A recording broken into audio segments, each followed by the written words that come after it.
binulsa niya kasi yung... Tingnan niyo po, binulsa niya yung ano, hello vlog, welcome to my guys. Binulsa niya yung ano, rice. Oo nga, sige, sige, para sa'yo yan. Sige na, kunin mo na yung paksiw doon, kaya kakain na tayo. Tangkalan mo na sabaw. Kailangan yung paksiw, walang sabaw.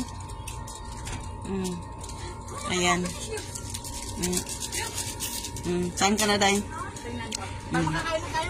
Tangin na, pwede ka rin naman palang pumunta. Inutusan mo tayo tayo, hindi makalakad ba? Hirap na hirap si Amor. Alam ko pala. Si ate na Amor to ba? Ay ano, Rose? Kanino ba to? Alam pa kami itong libro. Kanino ba to? Kanino ba to? Pwede tayong sumipsip. O silipsip ko na nga eh. Sipin mo, bakit hindi ko sipin?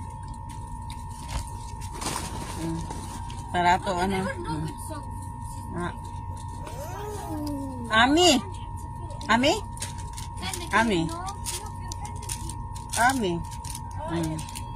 Wala ka tapos ang ano to dito, nguya. Ami. Tapos ka na, Day? Pero hindi ako makakauwi.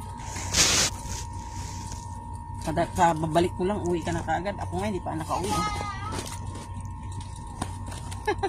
Pag kang malungkot, mock chicken.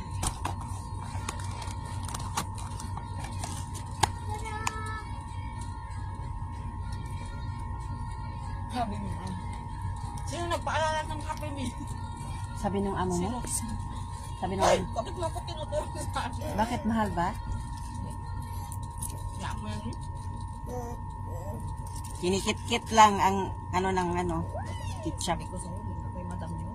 I-swipe nila yung card ng amo kong lalaki.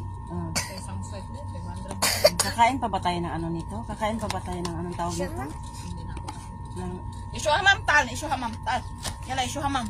Yala, bye. Tal. kain tayo. Isu hamam di bilabs.